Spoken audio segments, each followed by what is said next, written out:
My rich wife smirked and said, "Go ahead, leave. I give you a week."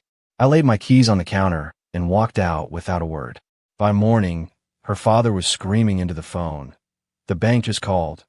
What did you do?" She thought I was nothing without her family's name. My name is Raymond Fisher. I'm 44 years old, and this is the story of how I learned that the woman I married never knew who I was. I met Adriana Cunningham 15 years ago at a charity auction. She was 25, beautiful, standing beside a Monet like she understood it. I was 29, managing a small investment portfolio, stupid enough to think confidence meant competence.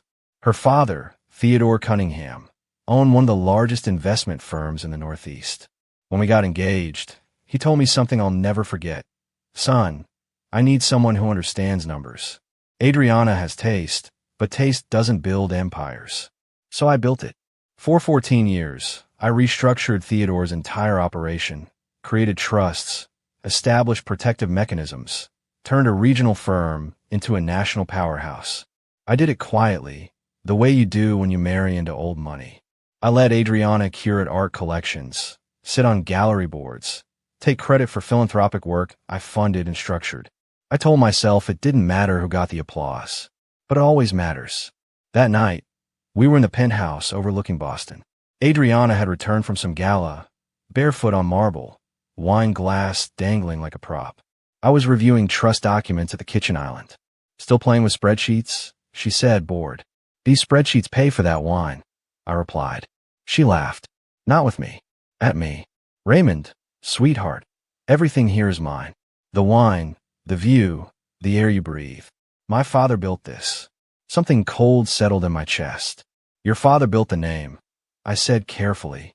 "I built the structure keeping it standing." "Go ahead then," she said, smirking. "Leave. I give you a week without me. You'll come crawling back when you realize you're nothing without this family." I stared at her. She actually believed it. Believed I was decorative, useful, but replaceable. I reached into my pocket, pulled out my keys. Penthouse. Car. Private elevator. I set them on the marble counter, one by one. "What are you doing?" Adriana asked. "You said leave," I said quietly. "So I'm leaving." I grabbed my coat and walked to the door. "Fine. Go," she called after me. "Jeff will change the locks in the morning anyway." I didn't respond. The door closed with a soft click. I took the stairs 42 floors down because I needed time to think. By the lobby, my phone was out. I sent 3 messages to 3 attorneys. One word: execute. I got into a car I'd bought months ago under a corporate LLC she didn't know existed. I didn't go to a hotel. I went to my office, the separate one, where I'd spent 2 years preparing for this. I sat at my desk and watched automated systems begin rerouting access across 17 accounts. Nothing illegal, just careful dismantling of a structure I'd built. By 3 a.m., Theodore's emergency credit line froze. By 4, Adriana's gallery fund flagged for review. By 5, the trust paying for the penthouse transferred control back to me. I leaned back and closed my eyes. Somewhere across the city, Adriana slept, thinking she'd won. By morning, everyone would know different. The sun hadn't fully risen when Theodore Cunningham's phone started ringing. I knew this because I programmed the alerts to cascade in a specific order, timed to maximize confusion. First the credit facility, then the operational accounts, then the trust protocols. Each one designed to send automated notifications to different departments, different people, different panic points. I was sitting in my office with black coffee watching the city wake up when my own phone buzzed. "Theodore." I let it ring through to voicemail. Then it rang again, and again. On the 4th call, I answered. "Raymond, what the hell is going on?" Theodore's voice was tight, controlled, but I could hear the edge underneath. "Good morning, Theodore," I said calmly. "Don't good morning me. I just got a call from First Harbor saying the backup credit line is frozen. They're saying there's a custodial authorization issue." "That's correct," I replied. Silence. "Then, explain." "I withdrew my custodial guarantees last night. The credit line was structured under my authorization as managing trustee. Without that authorization, the facility can't process new draws." "Raymond, this isn't funny. We have payroll clearing tomorrow." "Payroll will clear," I said. "Operational accounts are separate. but discretionary credit access has been suspended pending restructure. I could hear him breathing, trying to process. Why would you do this? Your daughter told me to leave. So I did. And when I left, I took my authorizations with me. You can't just, he started, then stopped. Because he knew. He knew exactly what I could do because he'd signed the documents giving me that authority years ago when he needed someone he could trust to hold the keys. Before he could respond, I heard another voice in the background. Adriana. Shrill, confused. What do you mean the bank called? It's 7 in the morning, she was saying. Theodore's voice became muffled as he covered the phone, but I could still hear him. The bank just called. Your husband pulled his guarantees. What does that even mean? Adriana demanded. Theodore came back on the line. Raymond, where are you? Does it matter? We need to talk. In person. Today. I don't think so, I said. I gave Adriana what she wanted. Space. A week, I believe she said. Let's see how the week goes. Raymond, listen to me. I hung up. 30 seconds later, my phone rang again. This time it was Adriana. I almost didn't answer, but curiosity got the better of me. What did you do? She hissed immediately. Good morning, Adriana, I said pleasantly. Don't play games with me. My father just said you froze accounts. What accounts? What are you talking about? I didn't freeze anything. I corrected. I simply removed my authorizations from the systems I built. Turns out when you tell the architect to leave, the building gets a little unstable. You're insane, she spat. No, I'm precise. There's a difference. Raymond, I swear if you think this is going to make me beg you to come back. I don't want you to beg, I interrupted. I want you to understand something you've never bothered to learn. Everything you thought was yours. I built it. The trust structures, the credit facilities, the investment protocols, all of it runs on systems I designed with my name as the failsafe. And last night, I pulled that failsafe. You can't do this. Her voice was rising now, panic bleeding through the anger. I already did. Enjoy your week, Adriana. I ended the call and powered off my phone. Outside my window, Boston was coming alive, people heading to work, living their normal lives. Somewhere across the city, in a penthouse that no longer recognized her codes, my wife was beginning to realize she'd made a terrible miscalculation, and her father was scrambling to figure out just how bad the damage really was. By noon, Adriana's world had narrowed to a series of declined transactions and unanswered calls. She sat in the penthouse living room, laptop open, staring at error messages she didn't understand. Her personal assistant had stopped responding. Her stylist canceled their appointment. Even her car service said her account needed updating. That's when her best friend, Monica, showed up unannounced. Monica had been Adriana's roommate at Yale, her maid of honor, the person she called after every gallery opening and charity gala. They'd shared everything for 20 years. Or so Adriana thought. I heard, Monica said, settling onto the white leather sofa without waiting for an invitation. Heard what? Adriana snapped, not looking up from her laptop. That Raymond left. That things are falling apart. Adriana's head jerked up. How did you? He told me. Monica said simply. The room went cold. What do you mean he told you? Adriana's voice was dangerously quiet. Monica pulled out her phone, scrolled, then turned the screen toward Adriana. Text messages. Dozens of them. Between Monica and Raymond. Dating back months.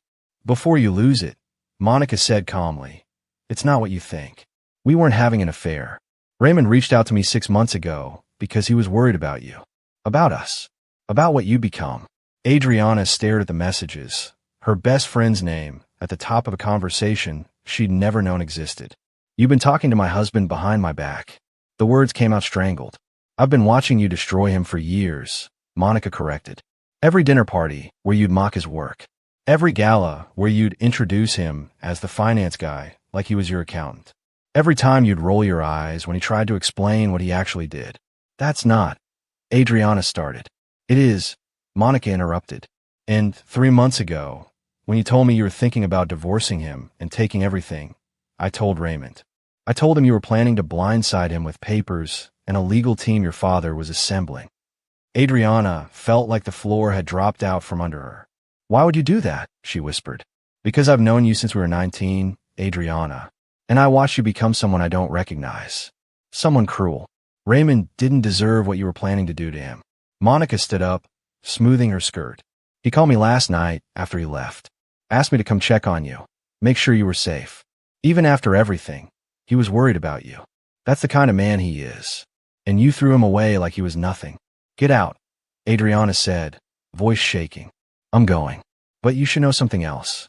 When you go looking for support, when you start calling all those friends you think you have, you're going to find out how many of them actually respected Raymond more than they ever liked you. Monica walked to the door, paused. He built everything, Adriana, and we all knew it. You were just the only one who refused to see it. The door closed quietly behind her. Adriana sat alone in the penthouse, surrounded by art she'd curated and furniture she'd selected, and a view she'd always thought of as hers. For the first time, she wondered how many other people had been watching her marriage from the outside, seeing things she'd been too arrogant to notice. Her phone buzzed. A message from her father. Office. Now, we need to talk about damage control. She looked around the empty penthouse one more time, then grabbed her coat. Adriana arrived at her father's office to find him behind his desk with two men she didn't recognize.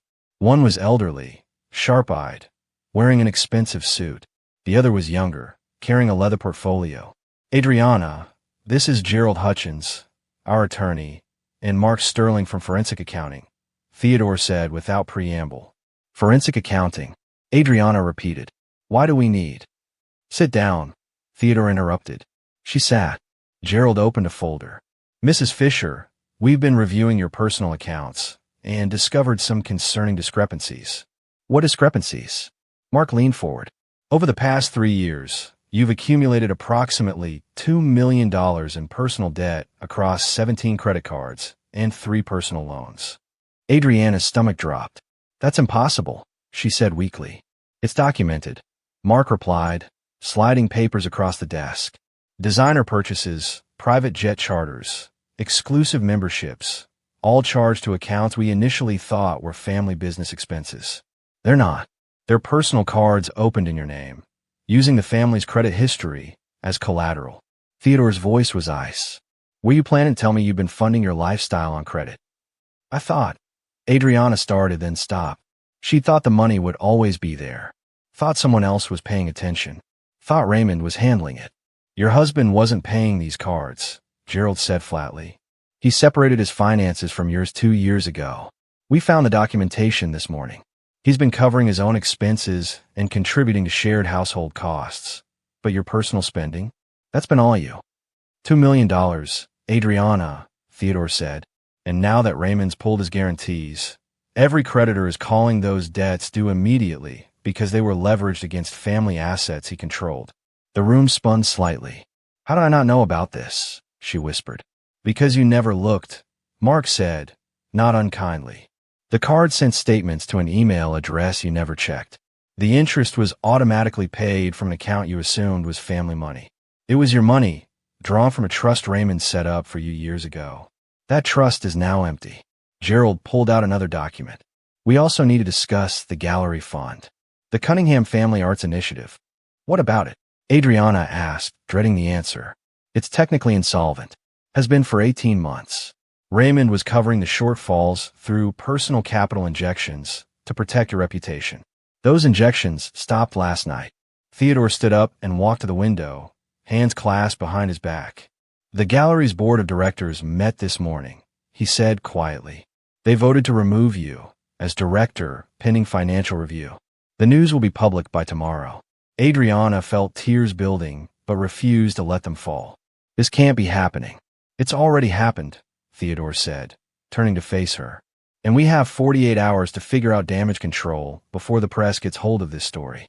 The daughter of Theodore Cunningham removed from her own charity for financial mismanagement. Do you understand what that does to our reputation? I didn't mismanage anything.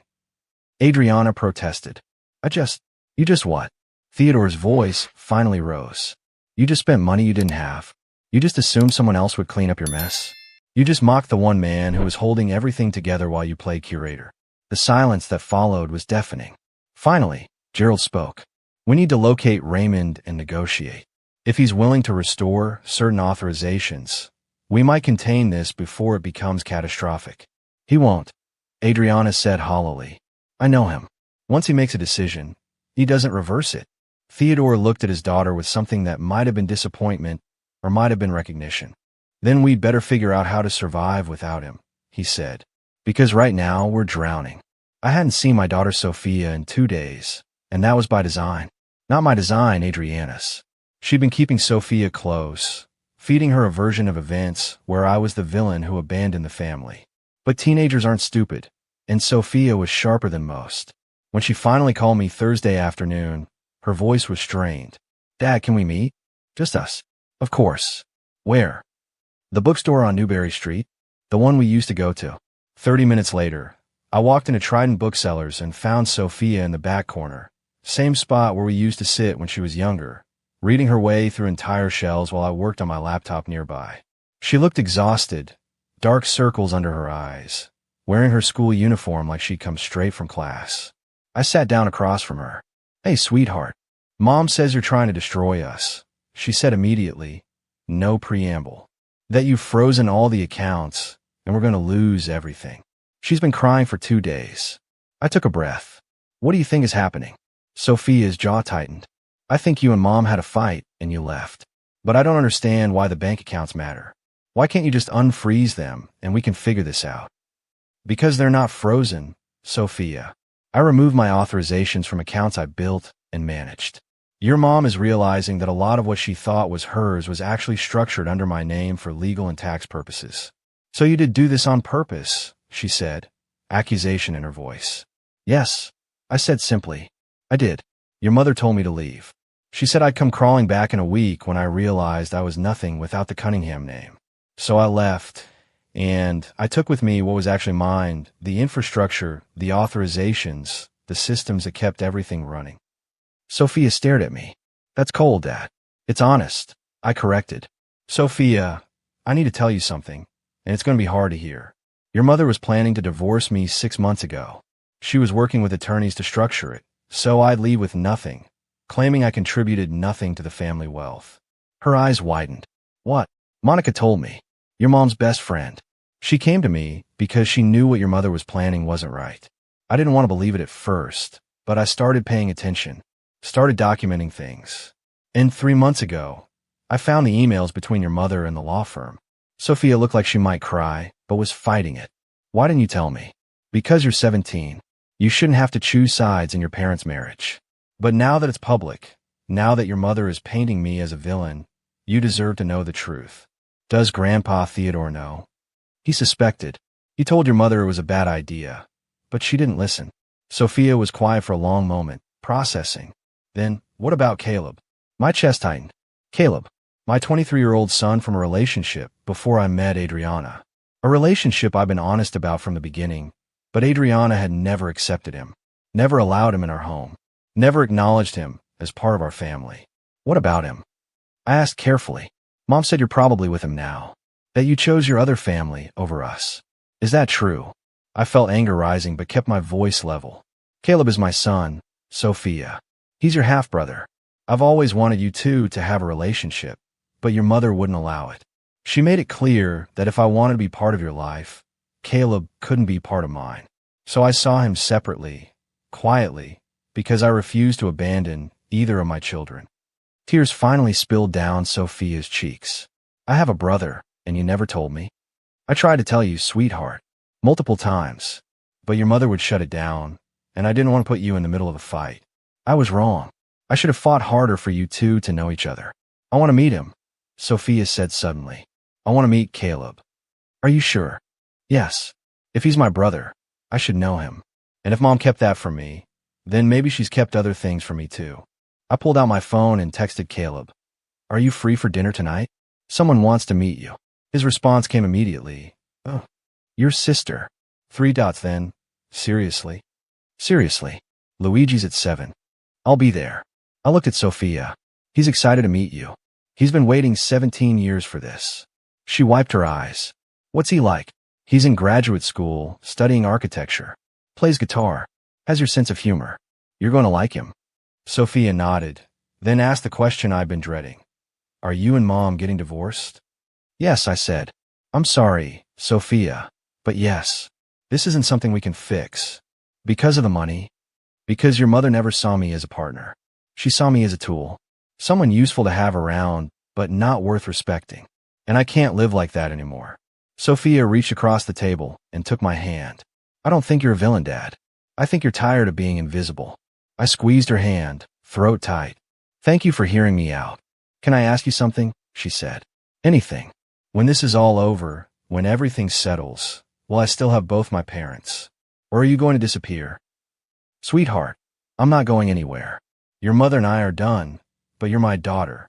That doesn't change, ever. She nodded, visibly relieved.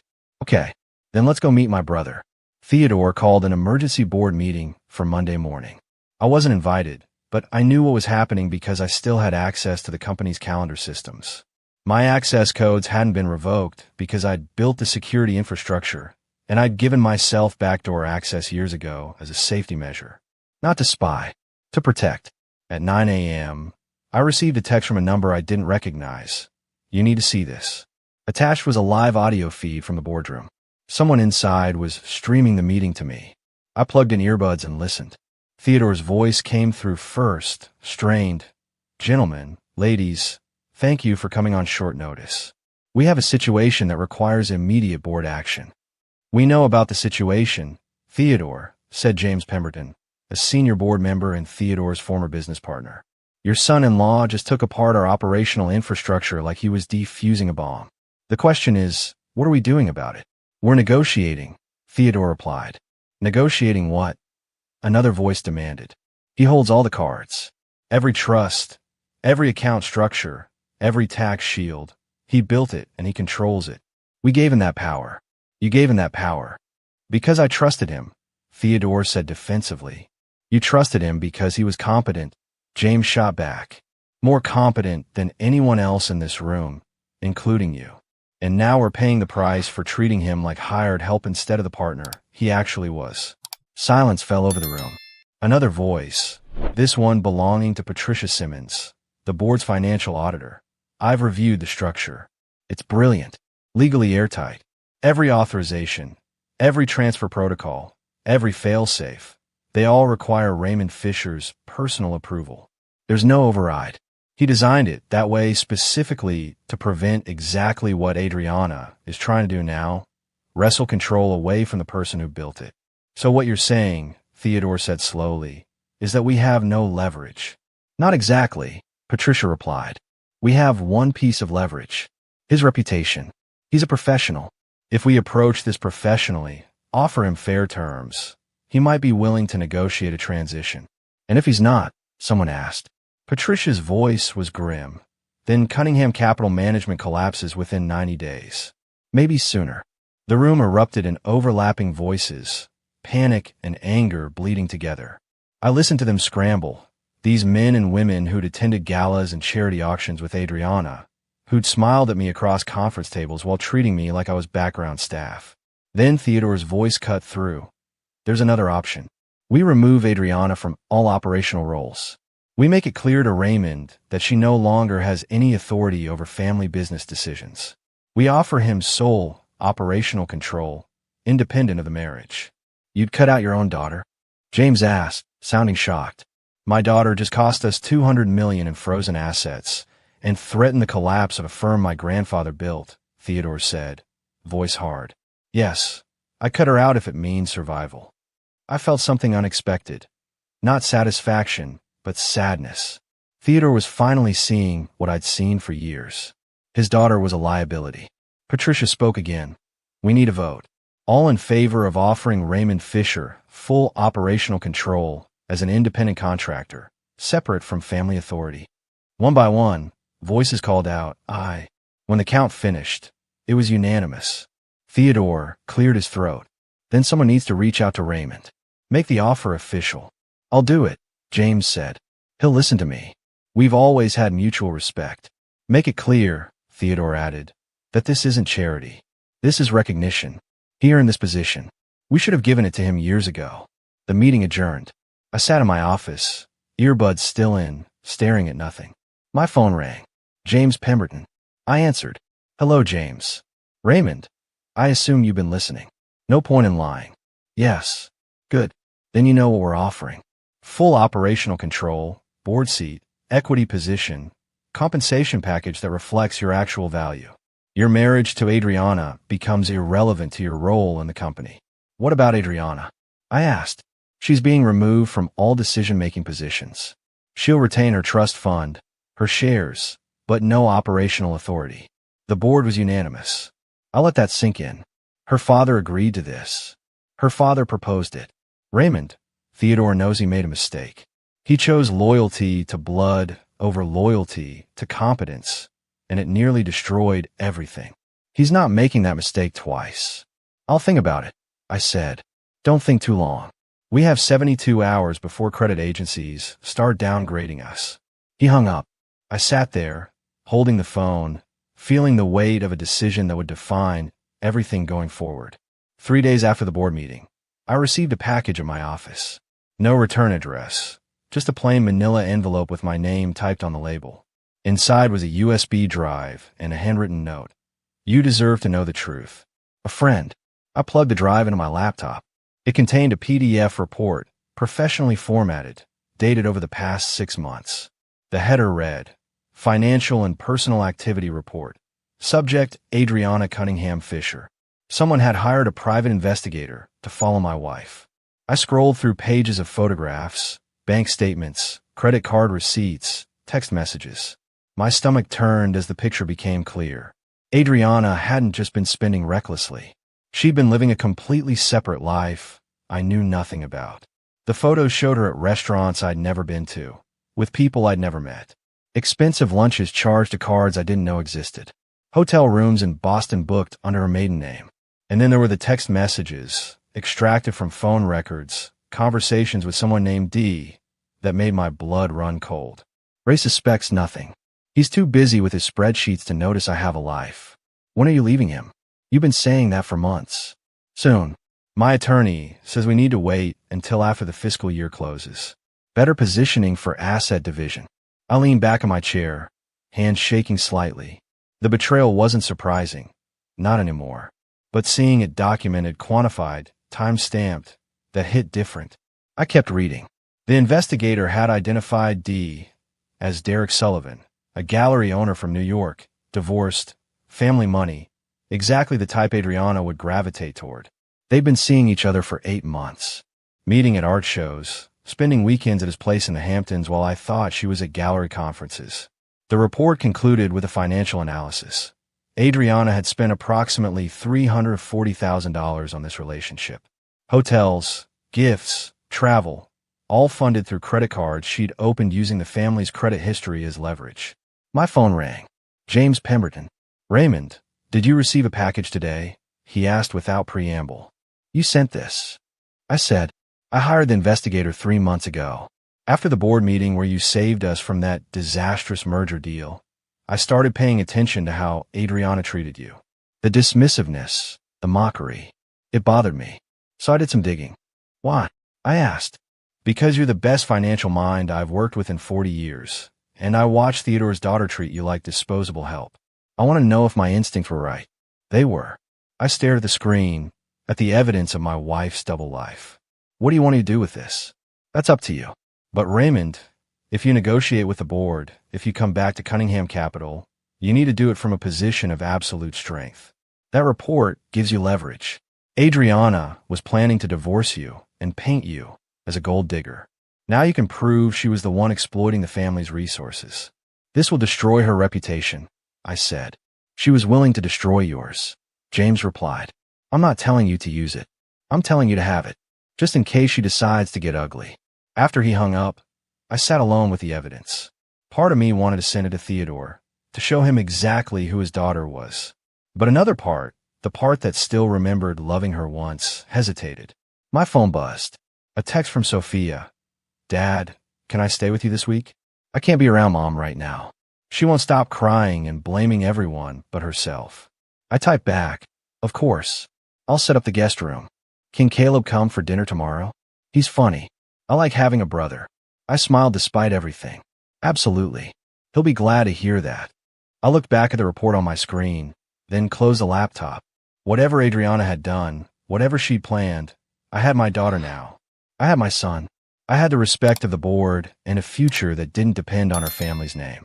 The truth was documented, secured, ready if I needed it. But right now, I had a guest room to prepare for my daughter. Adriana showed up at my office unannounced Thursday afternoon. My assistant tried to stop her, but she pushed past, bursting through my door like a storm. "We need to talk," she demanded. I looked up from my computer. "You should have called first." "I tried. You blocked my number." "I blocked your personal number. Your attorney has my attorney's contact information. That's how we communicate now." She closed the door behind her, leaned against it. She looked thinner, makeup not quite covering the exhaustion. "Raymond, please. Can we just talk like human beings for 5 minutes?" I gestured to the chair across from my desk. 5 minutes. She sat, clutching her purse like a lifeline. "I know you're angry. I know I said things I shouldn't have. But this, what you're doing, it's destroying everything." "I'm not doing anything," I said calmly. "I removed my authorizations from systems I built. That's all. That's not all, and you know it. My father's company is hemorrhaging money. The board is in chaos. My reputation is ruined. Your reputation is ruined because you spent $2 million you didn't have and got removed from the gallery board for financial mismanagement. I didn't do that. You did." Her face flushed. "I made mistakes. I admit that. But we can fix this. We can go to counseling, work through our issues." "Adriana," I interrupted. "I know about Derek." She froze. "I know about the hotels, the trips to the Hamptons, the $340,000 you spent on him over 8 months. I have bank statements, photos, text messages. All of it." The color drained from her face. "How did you?" "It doesn't matter how. What matters is that you were planning to divorce me, take everything, and paint me as someone who contributed nothing to this family. Meanwhile, you were funding an affair with family money and preparing to walk away like you were the victim." Adriana's hands trembled. "Raymond, please, if that gets out, you lose whatever sympathy you still have. Your father will cut you off completely. The board will see you as a liability instead of just a disappointment. And any judge will laugh your attorney out of court if you try to claim spousal support." She stood up, voice breaking. "So what? You're going to blackmail me?" "No," I said, standing to face her. "I'm going to give you a choice. You can accept a fair divorce settlement, split assets appropriately, agree to shared custody of Sophia with no restrictions on my relationship with Caleb, and walk away quietly. Or you can fight me, drag this through the courts, and I'll make sure every single detail of your affair becomes public record." "You wouldn't do that," she whispered. "Try me," I said flatly. "I built everything you thought was yours. I protected you, provided for you, and loved you for 14 years.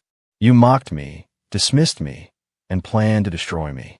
So yes, Adriana, I absolutely would do that if you forced my hand." Tears streamed down her face now. "I didn't mean for it to go this far. I felt trapped, like I was living in a life someone else designed." "You were living in a life I designed," I corrected, "because you never bothered to learn how any of it worked. You just enjoyed the benefits and resented the person providing them." "What about Sophia?" she asked desperately. "Sophia is staying with me this week. She made that choice herself. And before you accuse me of turning her against you, she figured it out on her own. She's 17, not stupid." Adriana sank back into the chair, defeated. "So I've lost everything. My daughter, my reputation, my marriage." "You didn't lose those things," I said, voice softer now. "You threw them away because you thought you could always get something better. But there isn't anything better, Adriana. There's just different, and usually worse." She wiped her eyes, mascara smearing. "What happens now? Now you talk to your attorney. You accept the settlement terms Catherine is drafting. You co-parent Sophia with dignity and respect, and you rebuild your life without me in it. And if I don't, then we go to war, and I promise you, you will lose. I don't want to do that. Despite everything, I don't want to humiliate you publicly. But I will protect myself and my children. That's non-negotiable." Adriana stood slowly, gathering her purse. At the door, she paused. "I'm sorry, Raymond. For what it's worth, I really am sorry. I believe you," I said. "But sorry doesn't undo the damage. It just means you finally understand what you did." She left without another word. I watched through my window as she walked to her car, shoulders slumped, looking smaller somehow than she had when she arrived. My phone buzzed. A text from Theodore. "Can we meet?" I want to make you an offer you can't refuse. I smiled slightly and typed back. Tomorrow morning, 9 a.m. Your office. The war was ending. Now came the rebuilding. The mediation took place in a neutral conference room downtown, lawyers on both sides, a professional mediator named Dr. Ellen Cortez presiding. Adriana sat across from me, her attorney Roger beside her, both looking like they'd prepared for battle. Let's begin, Dr. Cortez said. Mr. Fisher, your attorney has submitted settlement terms. Would you like to summarize? Catherine spoke. My client proposes a clean division. Mrs. Fisher receives her trust fund, which remains intact at approximately $8 million. She keeps the art collection she personally curated, valued at $2 million. Mr. Fisher retains his equity stake in Cunningham Capital, his personal accounts, and his separate business holdings. That's completely unacceptable, Roger interrupted. Mrs. Fisher contributed 14 years to this marriage. Mrs. Fisher contributed 14 years of spending. Catherine cut him off. We have documentation showing she accumulated $2 million in personal debt and spent an additional $340,000 on an extramarital affair. My client subsidized her lifestyle while she actively planned to divorce him and take everything. Adriana's face went white. Roger leaned over, whispered urgently to her. We also propose, Catherine continued, joint custody of Sophia with no restrictions on Mr. Fisher's relationship with his son Caleb. Mrs. Fisher attempted to exclude Caleb from family gatherings for years. That ends now. Sophia should decide where she wants to live. I added. Not us. She's 17, smart enough to make that choice herself. Dr. Cortez looked at Adriana. Mrs. Fisher, do you wish to respond? Adriana's voice was barely above a whisper. What about the penthouse? The penthouse is owned by a trust fund managed, I said. You can remain there for 6 months while you find alternative housing.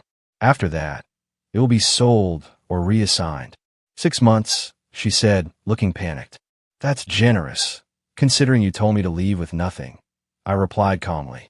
Roger cleared his throat. My client would like to discuss the affair allegations privately. No, I said firmly. Everything gets discussed here, on record, or it goes to court and becomes public record anyway. Your choice. Adriana closed her eyes. How did you find out about Derek? Someone who cared enough to show me the truth, I said. Unlike the people you thought were your friends. Does my father know? She asked. Not yet. But he will if this doesn't settle today. She looked at Roger, then back at me. What do you want from me, Raymond? I want you to accept responsibility. Sign the papers. Let Sophia make her own choices. And let me move forward without you trying to destroy me out of spite. And if I do that, you won't tell my father about Derek. If you settle fairly, what you did stays between us. I'm not interested in revenge, Adriana. I just want out. She sat there for a long moment, then nodded slowly. Okay, I'll sign. Roger started to protest, but she held up her hand. No, he's right. I made this mess. I'll accept the consequences. 2 hours later, the papers were signed. Adriana left without looking at me. Catherine packed up her briefcase, satisfied. That went better than expected, she said. She knows she's beaten, I replied. And somewhere under all that entitlement, she knows she deserved it. I walked out into the Boston evening, lighter somehow. 14 years had ended with signatures on paper. No drama, no theatrics, just the quiet ending of something that had been dying for years. My phone buzzed. Sophia, is it done? It's done. Good. Caleb and I are making dinner at your place. Get here soon. I smiled and headed home. 8 months later, I stood in the executive boardroom of Cunningham Capital Management as the newly appointed chief operating officer. Theodore sat at the head of the table, but the real power had shifted. The board knew it. Theodore knew it. And I'd earned it. Gentlemen, ladies, Theodore began, I'm pleased to announce that our Q3 numbers exceed projections by 18%. Our restructuring under Raymond's leadership has positioned us for the strongest fiscal year in company history. Applause around the table. I nodded acknowledgement, but didn't smile. This wasn't about validation. This was about building something sustainable. After the meeting, James Pemberton pulled me aside. There's someone here to see you. Says it's important. I walked to my new office, corner view, twice the size of what I'd had before. Standing by the window was a woman I didn't recognize at first. Mid-30s, professional suit, warm smile. Mr. Fisher? I'm Dr. Caroline Reed. I'm a financial analyst. Recently moved to Boston. How can I help you, Dr. Reed? I asked. Actually, I was hoping we could discuss the philanthropic fund you established. The one for children's hospitals. I'd set up the fund 6 months ago, quietly, using my own money. I've been donating anonymously through Cunningham Capital for years, but now I wanted it formalized, transparent, real. What about it? I asked. I'd like to contribute, and I'd like to help you expand it. I've reviewed your structure, and it's brilliant. Most people talk about giving back. You actually designed a system that works. We talked for an hour. She was sharp, funny, unpretentious. When she left, she handed me her card. If you ever want to grab coffee and talk about something other than money, I'd like that. I looked at the card, then at her. I'd like that too. That evening, I had dinner with Sophia and Caleb at my apartment, the one I'd purchased in my own name, decorated simply, no marble or pretension, just space that felt like mine. Dad, Kayla got accepted to the architecture program at MIT. Sophia announced proudly. That's incredible, I said, genuinely pleased. Congratulations. Thanks, Caleb said. And I want to tell you, I'm putting Fisher on all my applications now. Not hiding it anymore. My throat tightened. You never had to hide it. I know, but I wanted to. Now I want people to know whose son I am. Sophia raised her glass of soda. To family. The real kind. We clinked glasses. Later, after they left, I stood on my balcony overlooking the Charles River. Somewhere in this city, Adriana was rebuilding her life. I'd heard she'd moved to New York, closer to Derek, trying to start over. I hoped she'd find whatever she was looking for. My phone buzzed. A text from Dr. Caroline Reed. Coffee Saturday? There's a place in Cambridge I think you'd like. I typed back. Saturday works. Looking forward to it. I looked out at the lights reflecting off the water, thought about everything that had led to this moment. The mockery, the dismissal, the moment I'd laid those keys on the counter and walked away from everything I thought was permanent. Turned out, nothing was permanent except the things you built yourself. The foundation held, and on it, I was building something new, something real, something mine.